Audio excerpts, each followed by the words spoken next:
It's been 2 months since ISIS took over Iraq's second-largest city. But U.S. analysts are still trying to figure out how big the group is and the real identities of its leaders. The U.S. intelligence community is still trying to answer basic questions about the jihadists who tried to wipe out Iraq's remaining Yazidis and who now threaten to overrun the capital of the country's Kurdish provinces. In a briefing for reporters Thursday, U.S. intelligence officials said the government is re-evaluating an estimate from early this year that said the Islamic State of Iraq and al-Sham, ISIS, had only 10,000 members. These officials also said intelligence analysts were still trying to determine the real names of many of the group's leaders from records of Iraqis who went in and out of American custody during the U.S. occupation of Iraq.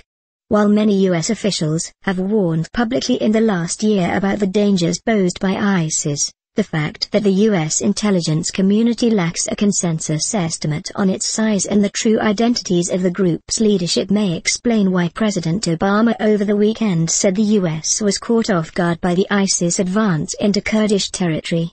That said, the U.S. intelligence community assesses that ISIS poses a particularly difficult problem. One American official said ISIS had attracted thousands of foreign fighters to Syria and Iraq, some of whom had returned to their home countries and formed terror cells in Europe. U.S. intelligence officials said the Islamic State makes frequent mention of its intent to attack the U.S., though officials said there is no evidence yet that its operatives have the skills of al-Qaeda in the Arabian Peninsulas. ACAP, master bomb maker Ibrahim al-Asiri. ACAP has tried to bring down new test-bound airliners 3 times using bombs he helped design or build. ISIS has also proven that it's practical and can adapt to changing battlefield conditions.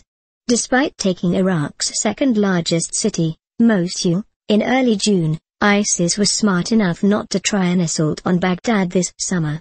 ISIS would likely lose that battle, according to U.S. intelligence officials, because the city has more than 5 million Shiite Arabs, who belong to the sect of Islam the Sunnis in ISIS consider apostate. While ISIS has refrained from a military assault on Baghdad, U.S. intelligence officials believe the group has cells in place in the Iraqi capital capable of being activated for a future attack or acts of terrorism. For the government of Iraq, ISIS will remain a long-term challenge.